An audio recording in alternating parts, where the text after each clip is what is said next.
Kenny, this time last year, Penn was laying on a beach in Hawaii enjoying semi-retirement. And then Dana called him and offered him something he could not refuse.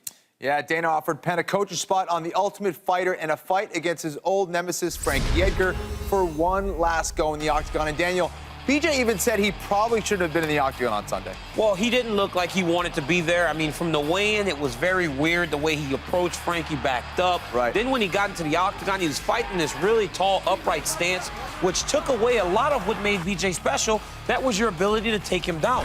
Frankie's takedowns came really easy because BJ was standing so tall on his toes. You know, it was funny, you talked about the weigh-in. It almost seemed like whatever BJ did to Frankie at the weigh-in was indicative of how he fought Frankie in the fight. He kind of got right in his face, and then he got up on his toes. Then he kind of backed away and extended his arm a little bit.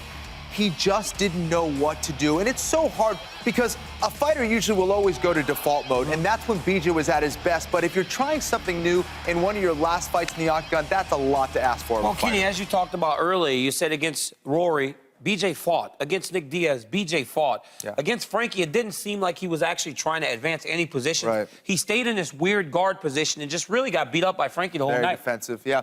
All right, well, at the press conference immediately following his TKO loss, Penn addressed the UFC and the media one last time. This is the end. I'm thinking to myself, why did you step back in the octagon after the beating that Rory McDonald gave you?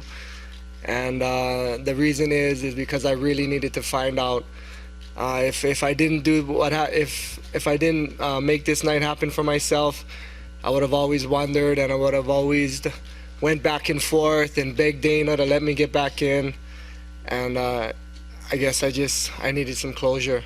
My lasting legacy would, you know, my lasting legacy now is just gonna be in highlight reels. And you know, Dana gave me an opportunity to work with the UFC gyms and do different things, so you know, I can continue to feed myself over, you know.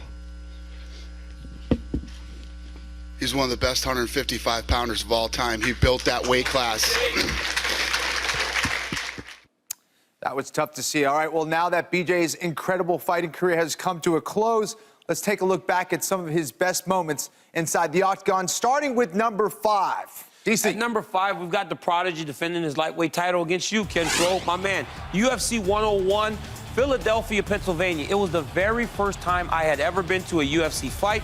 Not only did BJ leave a lasting impression on me that night, you also landed a lasting impression on me that night, Kenny.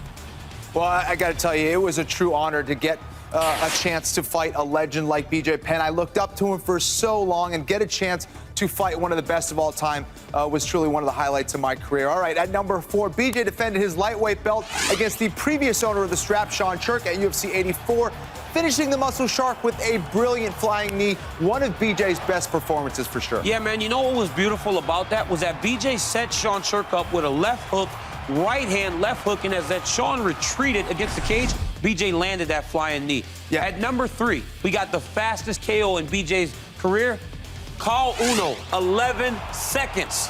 Unbelievable. You know what was so cool about this was Uno was one of the best in that division at that time, and BJ went out there and took care of business in 11 seconds, ran out of the cage, ran back to the octagon. It was awesome. Where did BJ go? That's the thing. Where did BJ go? That was nobody knew what BJ was ever doing. I mean, he was awesome. BJ Penn is the man. All right, at number 2, Penn lost a split decision against George St. Pierre at UFC 58, but it was a GSP that went to the hospital while BJ went to the after party. Another impressive performance from BJ. Again, 170 was not his division, but to do what he did against GSP in that second fight was unbelievable.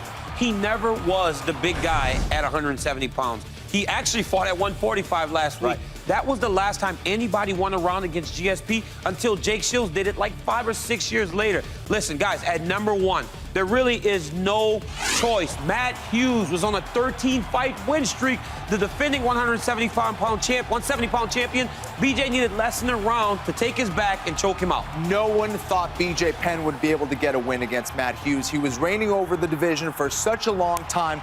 He knocked him out with that big right hand, just on that guard pass. Big right hand, took his back, and finished the legend Matt Hughes. As a wrestler, we all thought Matt Hughes was the man, and BJ went out there and just really took it to him. It was amazing. That is a very, very impressive list right there.